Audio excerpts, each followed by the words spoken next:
As ever, thank you so much for the wonderful comments that you've made to the posts which I've been putting out. Sir Gavelot made such an interesting observation. Sir Gavelot said, weak, false flag, except that it hit the flagpole. And that's a reference to the fact that the little bit of video of the drone hitting the Kremlin, it did really look quite flimsy. And it didn't look like a big drone, one of those Chinese drones. It looked like something you controlled, where you were going for a jaunt and you were controlling it with a joystick from somewhere within about a sort of 30-yard radius.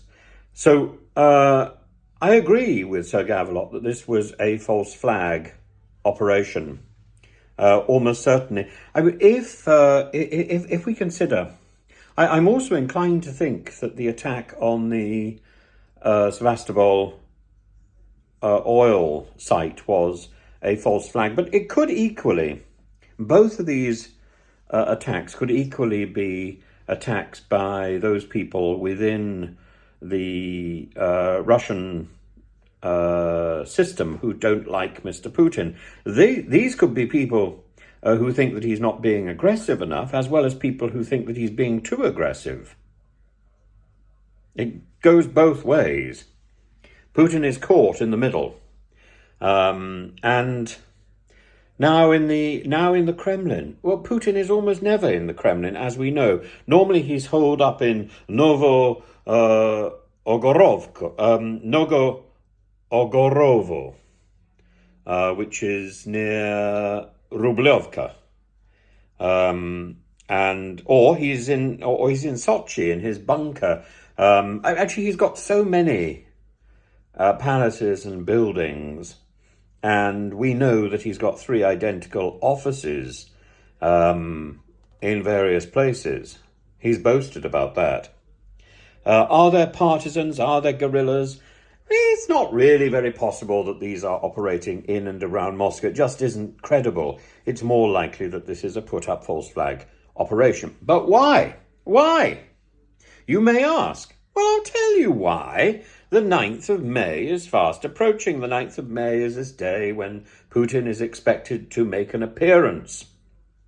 And if he makes an appearance, despite all these terrorist attacks, he looks more macho, more brave. He looks bigger, he looks more important. And if he doesn't make an appearance, there's an excuse.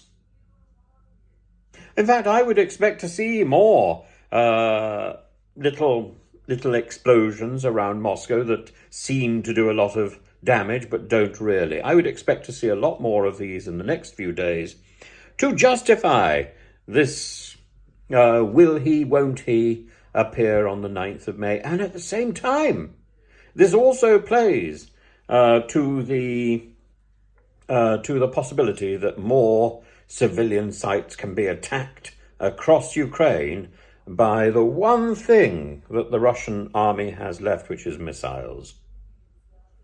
Because the number of people who are being killed in Russia because of Putin's absurd campaign. I mean, if Putin actually wanted to bring NATO to the edge of Russian territory, he succeeded. If Putin actually wanted to unite Europe against him, he's succeeded.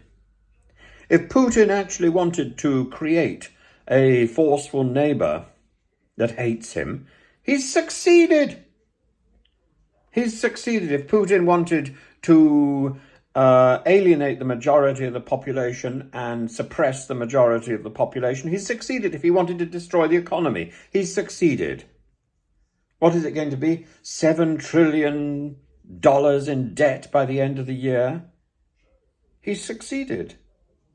He's succeeded in his wildest dreams in making Russia almost unwanted. He has succeeded. He has succeeded in making Russia a word which hangs on everybody's lips. He's succeeded. False flag. If that were a real drone, there would have been a bigger explosion. There would have been more fuss. No.